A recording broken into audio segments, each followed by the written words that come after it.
Joining us now, Corey Lewandowski, New York Times best-selling author. Of course, the New York Times now kicking out op-eds.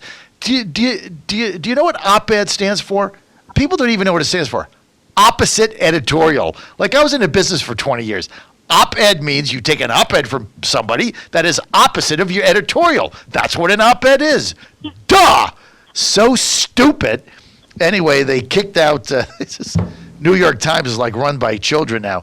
But he's a New York Times bestseller. Let Trump be Trump. Trump's enemies. Get that on Amazon. You can also get that at your favorite bookstore now that they're reopening. And Corey Lewandowski, currently senior advisor Trump-Pence 2020 and their political action committee. Corey, great to have you, man. Good morning, John. Great to be back. Corey, we got so much to talk about. Let's go economy first. Corey, unbelievable. They were telling us we were going to lose another 7.5 million jobs on Friday in May, and unemployment was going to go to 20%. Instead, we gained 2.5 million. Corey, that's a 10 million job swing. How can these experts be so wrong over and over and over again? And has the great American comeback, Corey, begun? Other than being off by 10 million jobs, John, they were right on the money. I mean, come on. How many times do we have to live through the same nightmare of the so-called experts? It brings us back to 2016, right before Donald Trump got elected, where they said the stock market will crash, the world economy will fall apart, it will be the biggest recession in the history of our country, and the exact opposite happened. Why do we continue to believe anything these people say? We shouldn't. And the truth is, the real American people, the people who go to work every single day, see what Donald Trump is doing. And just yesterday, as this president, remember, we didn't have an economic crisis. We had a health care crisis that the president and his team decided to close the economy to protect American lives. Just yesterday, the NASDAQ, which is one of the key indicators of stocks, one of the key trading places, had its highest numbers ever. Meaning, not only have we come back, John, we have exceeded that. We saw the Dow Jones Industrial Average once again climb another 400-plus points and is now a fraction off of where it was before the government decided to close the economy. So we have to continue to listen to these quote-unquote experts.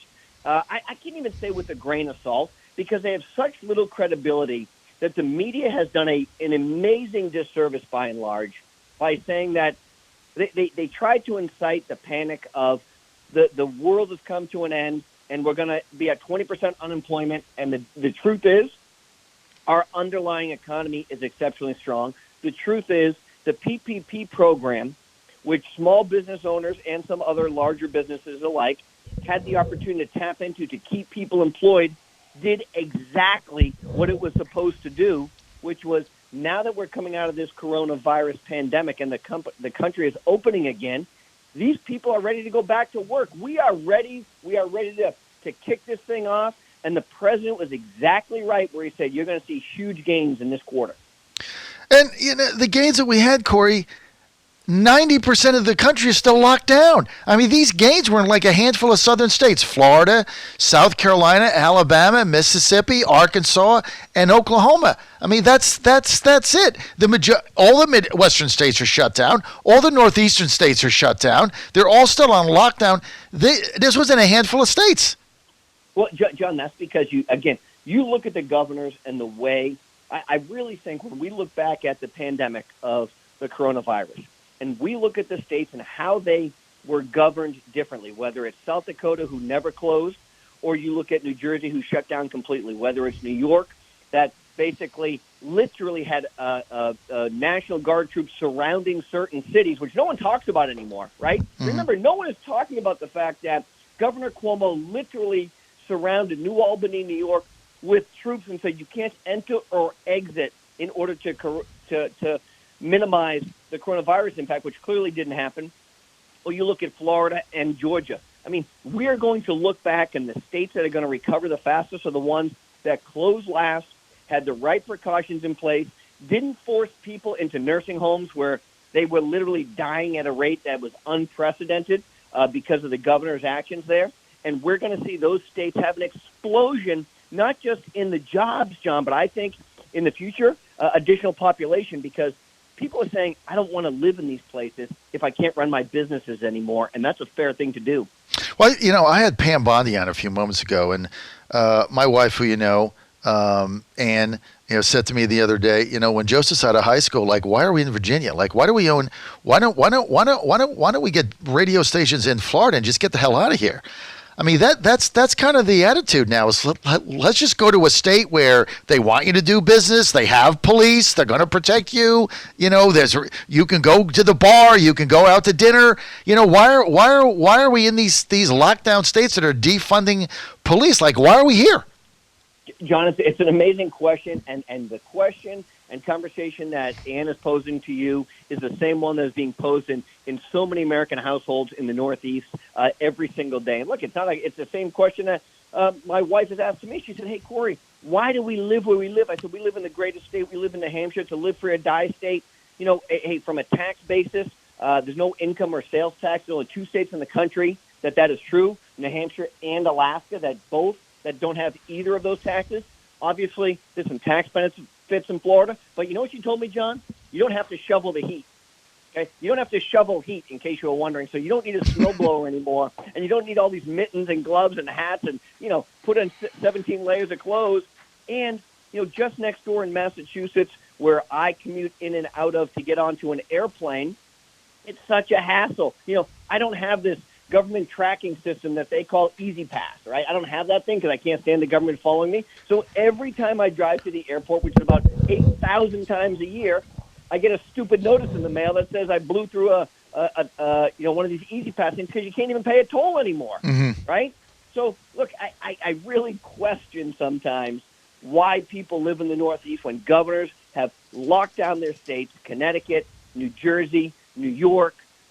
People are flooding out of those states to get to better weather, a better economic climate, and states that are governed in a more efficient manner.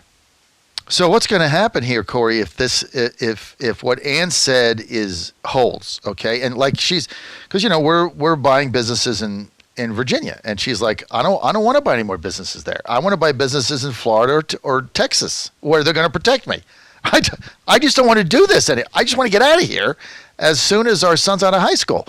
I mean, you think about that, and then the outcome of that is that there's a flight of certain people going from, I guess, Minneapolis, New York, and Richmond to Texas, Florida, South Carolina, Mississippi, where my older son is. He won't leave there ever, and so you say to yourself, electorally, all these swing states in the Midwest, everybody's going to just leave, and then they're all going to be blue. I guess. Here's what you see. You see a lot of snowbirds, those people who have financial resources who go down to the warm states, South Carolina, Georgia, Mississippi, Alabama, Florida, for the winters, right? And what happens, what I've seen now over the last 5 or 6 years is people say, we're going to go down for 2 weeks.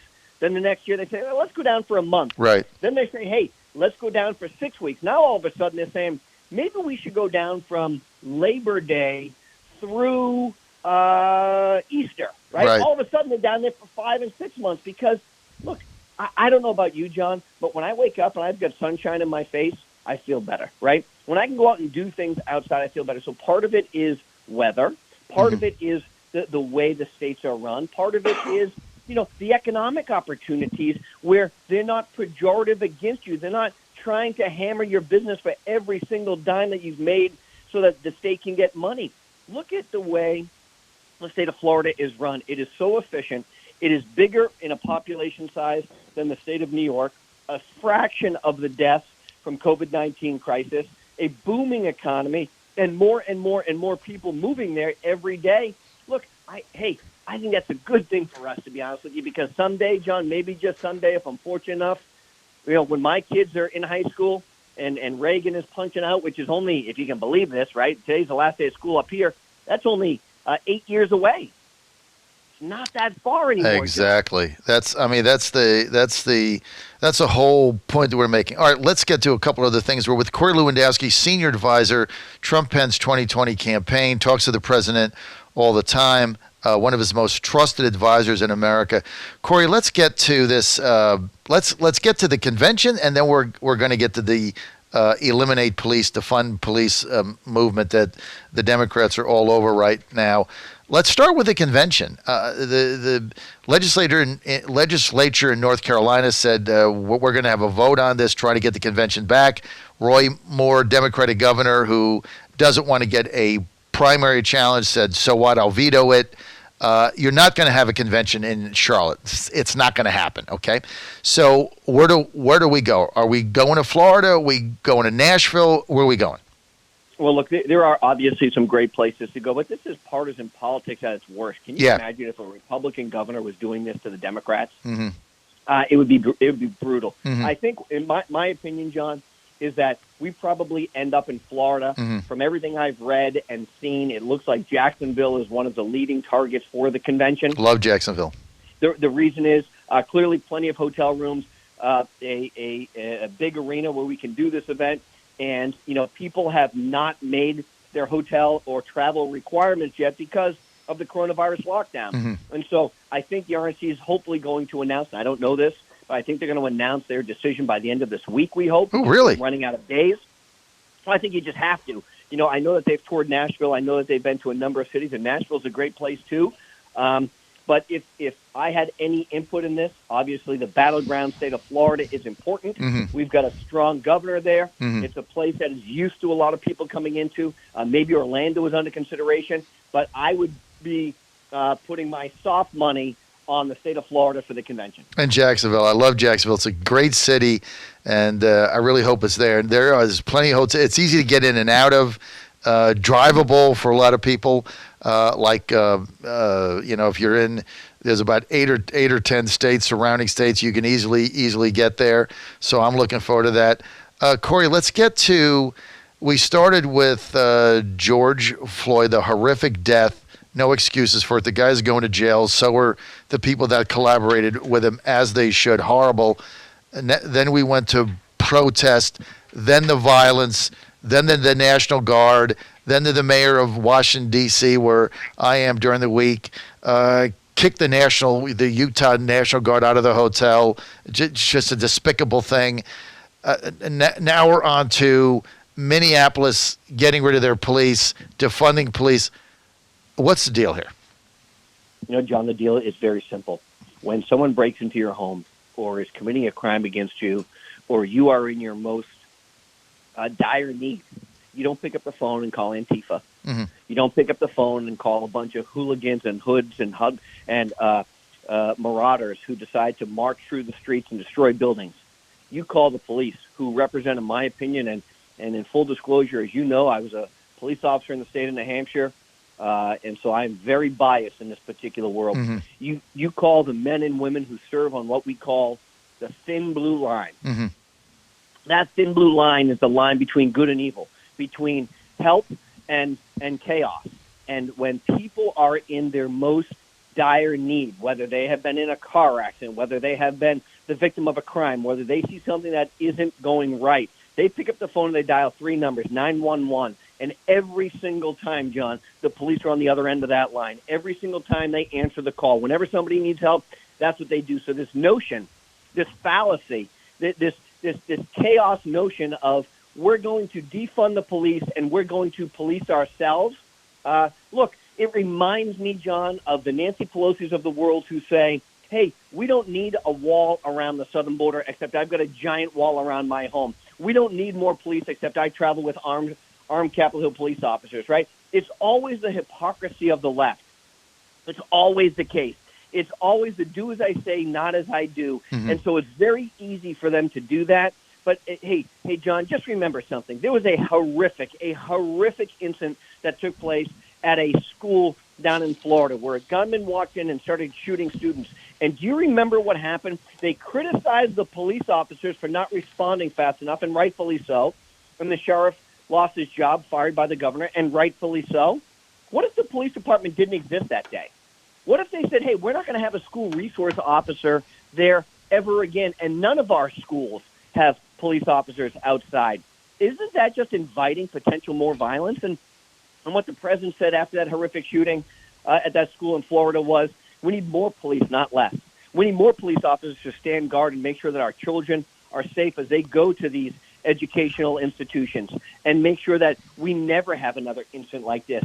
If you want to believe the left, John, they're saying that our children should not be protected, that the police shouldn't be there. It is insanity to me. This is the far crazy left that is beyond realm and just does not fly in Main Street America. Well, I tell you what, you say that, but it's now becoming dogma of the national DNC, of the Democratic Party. In fact, Joe Biden, I guess he kind of rejected defunding the police, but not really. I mean, his statement was not particularly strong. He's like, well, I don't think it's a good idea, but it, needs to be reimagined. So don't defund it, but reimagine it. What the hell does that? I don't know what this guy means. Let me ask you something else. You retweeted a video of Biden on The View last week, which I have probably watched 10 times. And when you first sent it to me, I thought it was doctored. I thought it was one of those things where, you superimpose things or you edit it out. Then I found out it was just the tape of him on The View. I mean, Joe Biden, on the one hand, he can't defend the police. On the other hand, he can't get a sentence out. Did you, when you saw that video, what was your reaction to that? The one on The View. John, when I saw that, and look, by the way, as your listeners know, The View is a very friendly environment for Joe Biden to go on. Right. And they started to ask him simple questions and said, hey, I think it was Joy Behar. She said, let's just put this issue to bed right now, Joe. Go ahead and just tell us. And he couldn't answer such a simple question that she was actually asking and answering the questions for him. And I said, this guy wants to be the leader of the free world. This is an individual who's running for the highest office in the land, and he can't answer a question from Joy Behar? I mean, you've got to be kidding me here. And so I think what has happened, John, and what the polling data indicates is that Joe Biden hiding in his basement and the coronavirus pandemic has been very good for his presidential aspirations because not many people have seen him. And that small clip of The View is, I believe, a precursor of what is coming for Joe Biden. His inability to answer questions. He refuses to sit down with tough, hard-hitting reporters. He did one interview with Dana Bash, and I think Dana Bash kind of asked him a simple question. The guy couldn't answer it. And look, John, can you imagine what would happen if Joe Biden came on your radio show? Oh, my or God. went to a conservative outlet and actually had to stand up and answer questions and get Simple the same questions. treatment? Simple Get the same questions. treatment that Donald Trump gets? I mean, look, Simple questions. We know this. John, we know this. When Donald Trump does an interview, they interrupt him dozens and dozens and dozens of times while he's speaking. The left does an interview, they just let him pontificate and go on forever. Look, I want Joe Biden. I want the coronavirus pandemic to end. I want the violence in our cities to end. And I want Joe Biden out on the campaign trail because I want to show the American people just how incapable he is of actually serving as president of the United States. Well, I tell you what, there's going to be 3 debates minimum. Are you in favor of President Trump asking for additional debates and having Biden respond to that? I am 100%, and I'll tell you why. The Presidential Debate Commission, which is a nonpartisan commission run by Mike McCurry and Frank Fahrencroft. Yeah, it's rigged. Look, John, these guys are dinosaurs, okay? In 2016, the first presidential debate took place at Hofstra University on September 26th, then at Washington University on October 9th, and the last one took place in Las Vegas, Nevada on October 19th. Okay, that was fine during the past 20 or 25 years when less and less states had early voting, less and less states had permanent absentee ballots. Okay, now the first ballots in the country go out on September 3rd. Okay, so if the first debate under the criteria 4 years ago is held at the end of September, millions of people would have already voted before a presidential debate ever transpired. I think that's a disservice. And so I would recommend to the president, and I've said this to the team, that they should start presidential debates at the beginning of September, right after Labor Day. Get those debates going so that